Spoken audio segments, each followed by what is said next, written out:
Welcome to another episode of Senpai's First Impressions.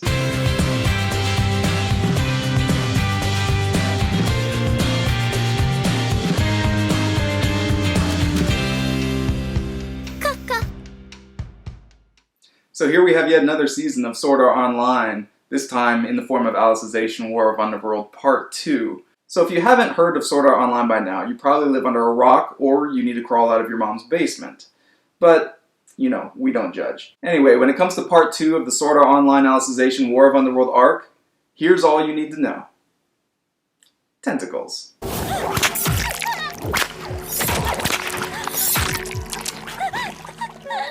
So this one is going straight to the must-watch list.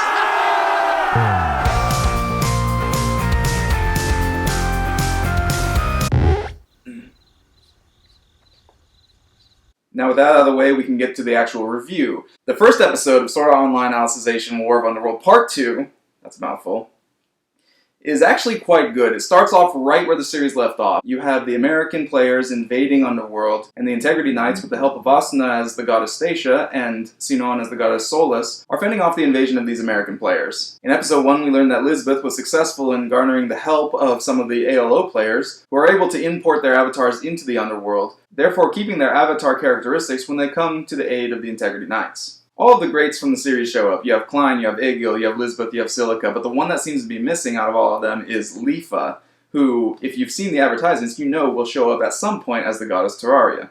And that's where things get interesting.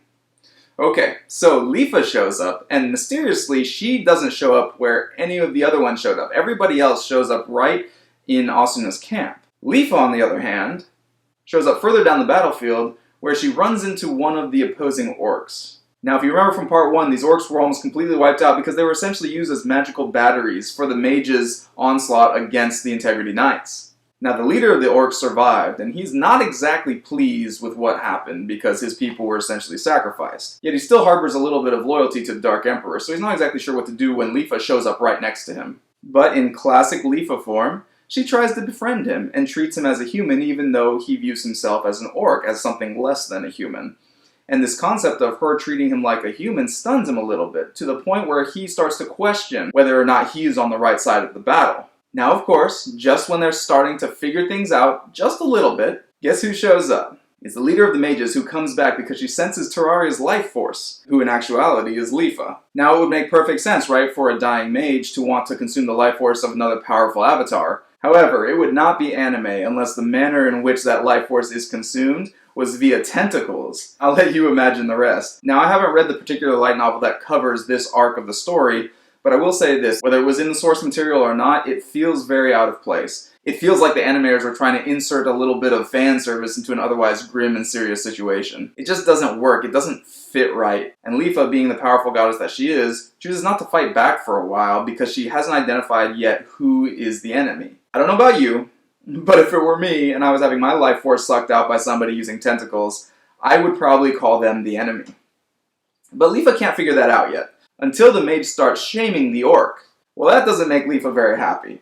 And so she goes full-on Goddess Terraria on the mage, and basically blows her to smithereens using a wind attack. Now, while the visuals of this sequence were scintillating, to say the least, it just didn't work. It didn't work at all. And I'll say that except for that one awkward scene, the rest of the episode was phenomenal. And that one scene doesn't take away from my interest in watching the rest of the season. So in all seriousness, I will say that this was a great first episode to the finale of the Alicization arc. And tentacles or not, I'm going to keep this one right where it is. For fans of the Sword Art Online series, this one is absolutely a must-watch. The fight sequences are spectacular, A1 Pictures has done a phenomenal job with the animation, and you have a long-running, well-known series that has a strong plot to go with the exciting visuals. I don't think you'll be disappointed, I certainly wasn't. This is Epyon X51 with another First Impression. Sword Art Online Alicization War of Underworld Part 2.